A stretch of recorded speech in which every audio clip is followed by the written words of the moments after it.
Right, so at this time, we're going to take some questions, although I'm going to be really selfish and ask one first. So, Tanya, I was wondering, when you were talking about having network events as like a sub-part of actual events, what does that mean? So for all my events, I usually either have like a coffee beforehand or drinks afterwards or lunch, some sort of social interaction that really gives the people the opportunity to meet the speakers or meet each other and to exchange ideas. And what happens then is that they can continue to come back because it's that they need to be at these events to meet these important people. Actually, one question I had for you, Sherilyn, is I know at CIR, and I'm sure a lot of people here are like overloaded with when your story comes out, you know, you have impact and lots of things happen and how you track it. So I was wondering, what are some of the best things that people can do to help you write grants to keep track of what's going on? Yeah, when I talk about that, so what, you need to tell the donors what difference has their investment made in this work. And you need to hear, as a fundraiser, you need to hear from editorial what the impact has been. What audience did this reach? Did you get any great comments, feedback? Did this change laws? Sometimes the reporters are the ones who know what's really happened. They are not often used to reporting back to a fundraiser or someone in the office who's doing that kind of work. So it's really important that that information gets fed from the editorial side to the business fundraising side so that we can use that. The best future donors and existing donors. So you always want to be sharing that information with your donors. But it's a lot of work. Megan knows this from editorial. I was constantly bugging them. Tell me what's happening with that. What's the impact? What's the impact? It's critical. We actually formed, I don't know if you guys had this, but we formed a really simple impact tracker where, so when we published a story, we put the link in, we put who the reporter was, and then we just add data like underneath it so that we didn't have to constantly go back. So you could click on the link and say, okay, we did this Homeland Security story in December. I want to know where it ran, who were our partners, who picked it up, what were the comments on other sites. For CIR, if we partner with the Daily Beast, they may get 1,000 comments and we get 5 on our site, but we show that as impact if people are commenting on other sites about our stories, because again, if people are engaging around our content, we can share that with Sherilyn or whoever's on the development side and say, see, people are really engaged on this topic. So I definitely, if you haven't formed one, do some very simple like Google Tracker. Anyone on your website can help you build it. We built it in like a day, and it's really just simple links. And it'll save you a lot of time on that back end when you're doing that proposal or a Sherilyn is coming to you being like, what's going on with that? You can just send her that link and say, here you go, I've already tracked it all in for you. You can also put like Twitter links, things like that, or build a Storify. Really simple things that just can live and breathe, and you can add to it without going back again and again. Actually, Jonathan, I have a question for you too. Sorry, I'm both. Any questions out here too? You just make it quick. I gotta go see Grumpy Cat. God damn it. Okay. I had a question. I don't know, how many people here have their own social media manager? Wow. Okay. Really few. One of the challenges we have is when to talk to people on the corporate account or your personal account versus the organization. So I was wondering, like, as you were engaging off the Texas Observer site, when do you decide to speak, as a person from the Texas Observer versus, Jonathan to say, hey and hi, and are there any advice on kind of managing those two relationships with people? So I think the answer to this question is, at the Observer we have a main account that's roughly identified as me, but we also focus on sharing the tweets of our staff members, right? So I think the answer to the question is that, we will always go from the main account, and what we try to do is incorporate those sub-accounts in those tweets so that people are seeing both at the same time. I'll have a staffer who tweets something really, really nicely said about a post that they just put up. And instead of trying to rehash that on my own, I'll retweet them from the main account, which is very effective because their followers see it and our followers see it, and maybe there's some cross-pollination there. Yeah. We're supposed to do the links or something. Oh, right. I had a question for Ms. Erlach. I wondered, how would you do an event if you're a national organization? Well, we actually, I've been talking to some organizations that are talking about doing a tour, more or less. So if you're, I was at the New Yorker before, I was at the Texas Tribune, and we're really trying to reach out to younger readers at that time. So we went to, I think, 8 different college campuses and brought our editorial content in kind of a 3-day sort of a mini festival. And so that was a really good way to reach different markets with our brand. And so I'm kind of developing that for some other organizations as well. And then of course once it goes online, you can promote that through your video and that kind of thing as well. Pardon me? Yes, we did kind of a series of events, like in Iowa or in San Francisco, Seattle. So we kind of, as I say, we went to different colleges and did live events there. And so you work with the university as a partner, and they of course love to have the content, to have your brand on campus with your content. And then you capitalized on that by producing videos and... Yes, we video record almost everything we do that then gets sent out, and you can also then to get different talent too. Your speakers, they can see what past ones you've done and what kind of high quality work that you do. So that tends to work. Coming up against, and you need to retool the organization, and funders. I have to emphasize, they really are on your side, and they might be interested in knowing, okay, well this is now what's happening in this I don't know what you're doing, but this aspect of nonprofit journalism. If, on the other hand, the organization is just kind of falling down on the job, you're not likely to get the grant renewed, and the question I would have is whether you want to continue as part of that organization.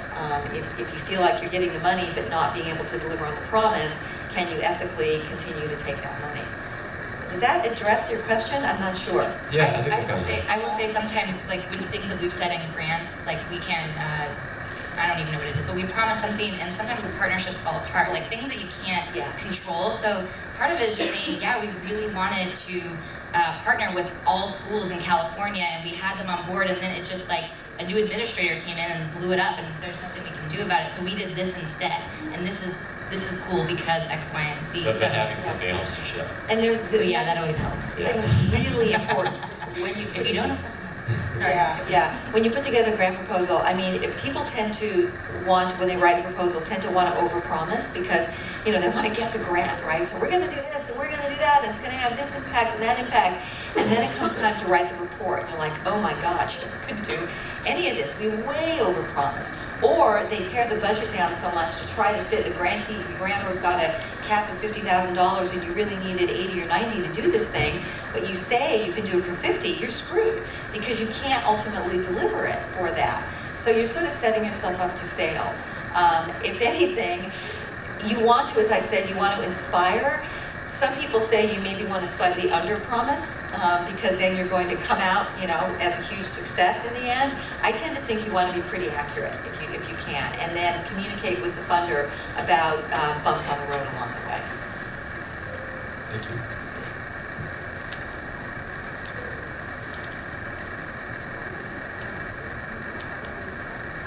In terms of the nonprofit's overall budget, what percentage or what ratio should come from grant funding?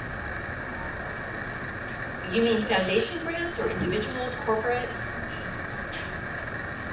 Does anybody get really as much as you can get from any? More always. I would just say that you want to diversify as much as you can, just in the same way you'd want to diversify your own portfolio, just to be safe. I've been in organizations where a major grant was not renewed, and it's like, whoa, and it had nothing to do with us. So then you're sort of stuck. So you just want to try to diversify. It also helps, by the way, someone was asking a question about a name of a donor being associated with a story or a particular reporting line. The more you diversify, the safer you are journalistically in terms of perceived editorial influence. Even in different types of funders, foundations, sort of on the political spectrum, individuals, same thing. Yeah, just really quick, our breakdown at the Tribune, it's pretty equal between events and corporate funding, and then grants and major donors, and then membership, kind of like the NPR model. So, we're really shooting for having that pretty equal in all those buckets. Hi, I'm back here. I wanted to speak to the woman who wants to start the data-driven journalism organization and just offer... That's you!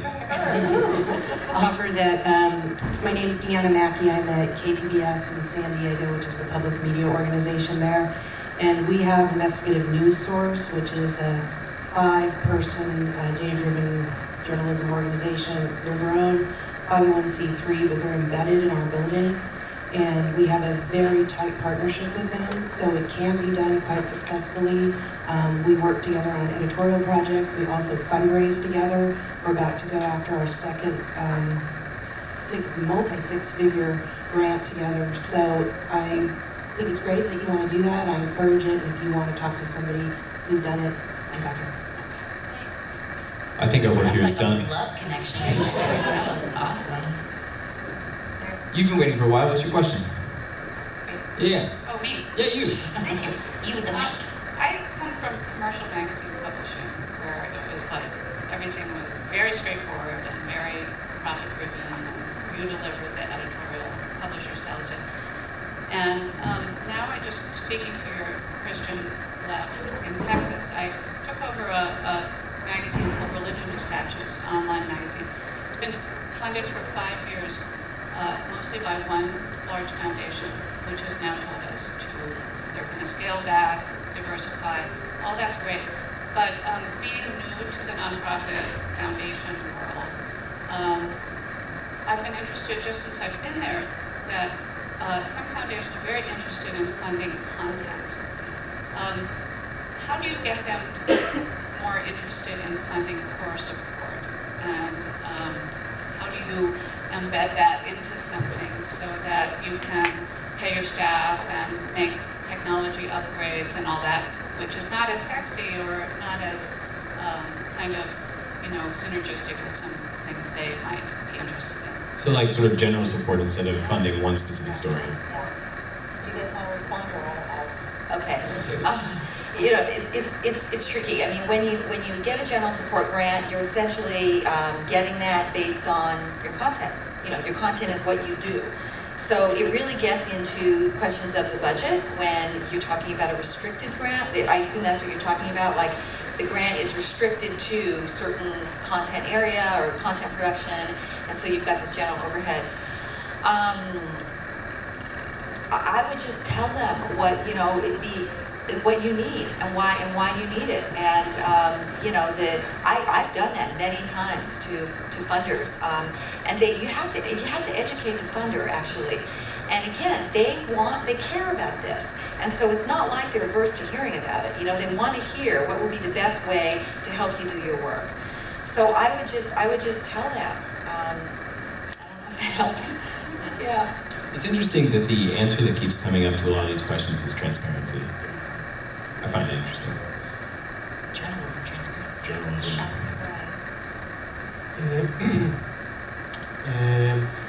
Did you ever find, that's a question to the entire panel, that association with certain grants and institutional funders might hurt your publication?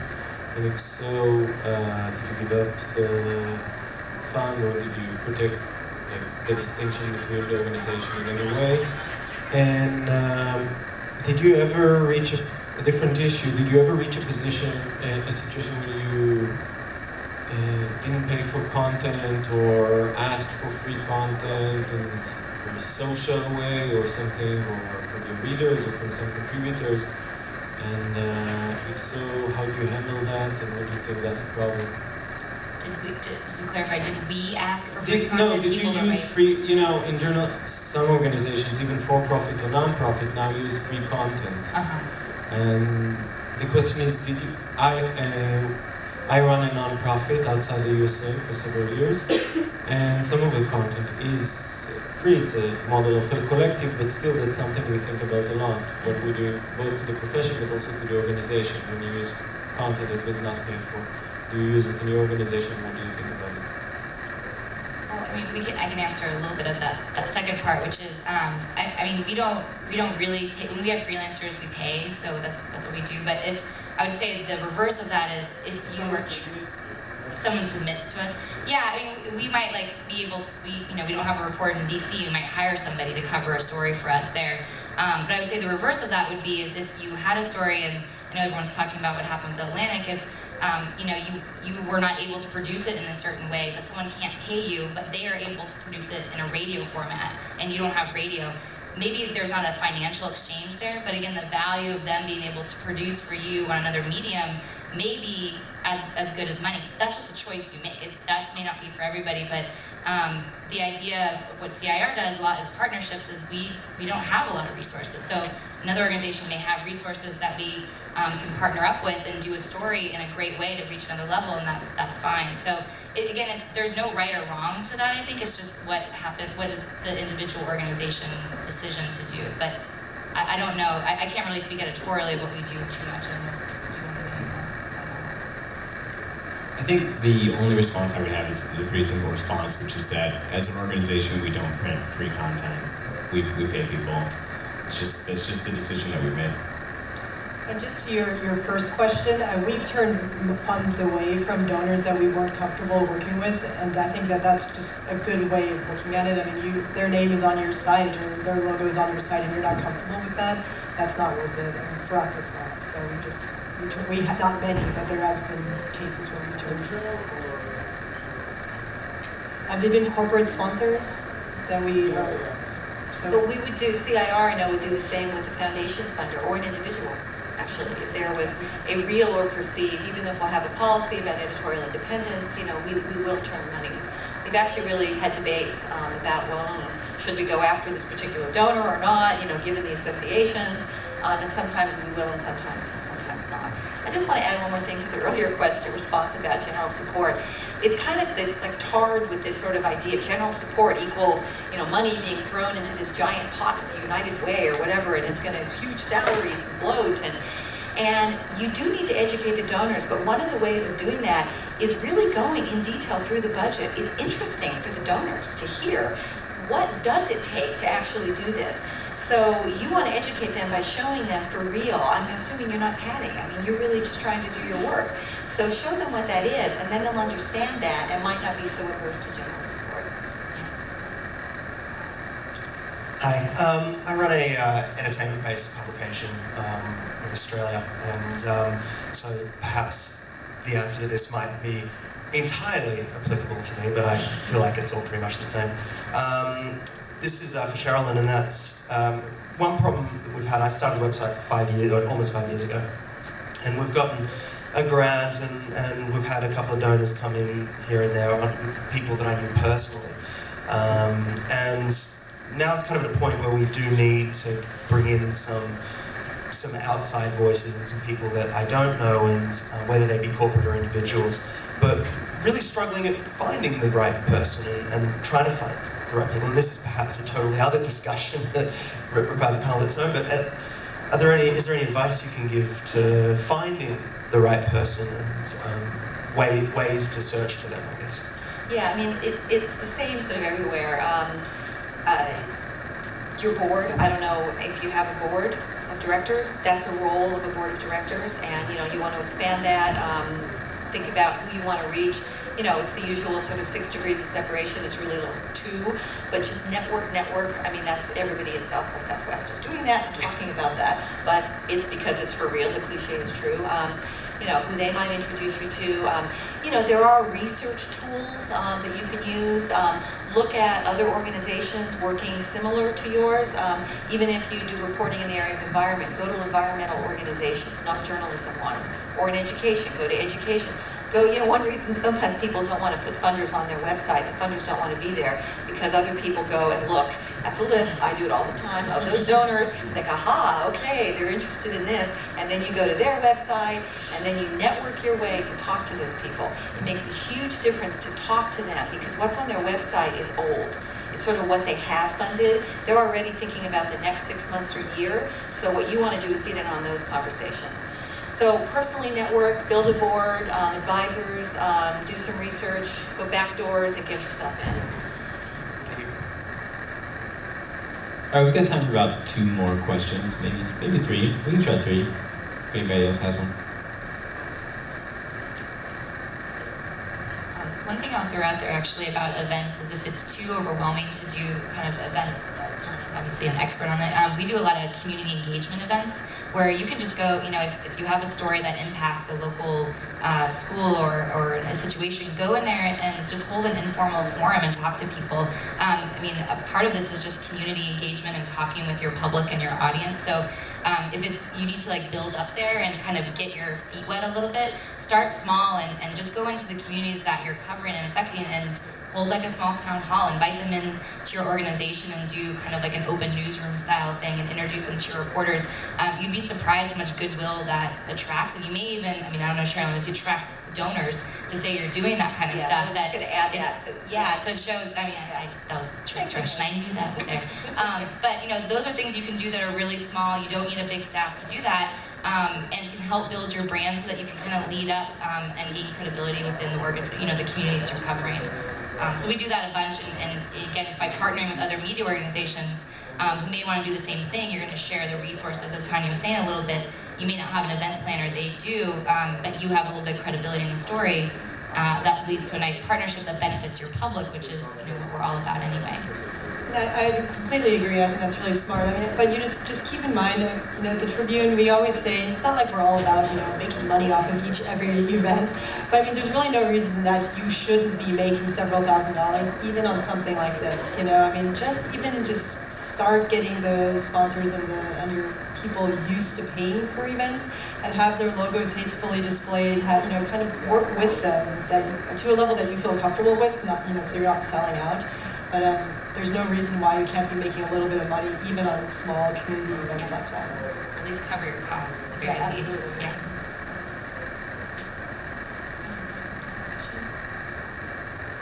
All right, well, on that note, thank you very much for coming, and Thanks for good coming, luck. guys.